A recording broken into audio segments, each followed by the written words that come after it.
What is a gambling loss? Some jurisdictions permit taxpayers to deduct the money they lose while wagering as a gambling loss, while the laws vary as to who is entitled to this deduction. By writing off a gambling loss from one's taxes, it is possible for a taxpayer to reduce his or her tax liability. In some places such as the United States, the ability to take these deductions depends in part on the amount of money won or lost and whether the taxpayer is a professional or recreational gambler. Not all countries treat gambling winnings as income, the United Kingdom being a prime example. Other countries such as the United States do tax winnings as they would other types of income. As a result, these countries typically allow gamblers to deduct their losses in order to reduce tax liability. The process for claiming a gambling loss can be complex.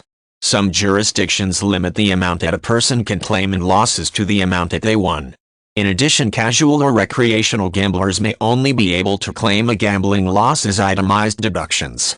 If the tax laws in their country grant them a standardized deduction, gambling losses may have to be higher than that standard deduction before they can be claimed as deductions in their own right. In addition to restricting a gambling loss deduction to the amount that a taxpayer wins through gambling during the year, other tax rules may affect the deduction as well. For example, many casinos encourage gambling by providing free meals, show tickets, or accommodations to gamblers. These incentives, known in the gambling industry as comps, can be included in gambling winnings, sometimes making it easier for a gambler to qualify for a gambling loss deduction. Professional gamblers may be subject to a different set of rules when making gambling loss deductions.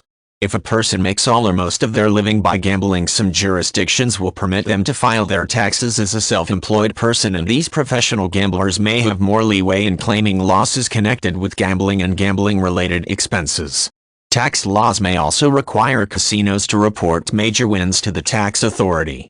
The amount that a casino must report on behalf of a gambler varies, though the gambler may be responsible for reporting any gambling earnings to the tax authority even if the earnings are small enough that the casino isn't responsible for filing the report.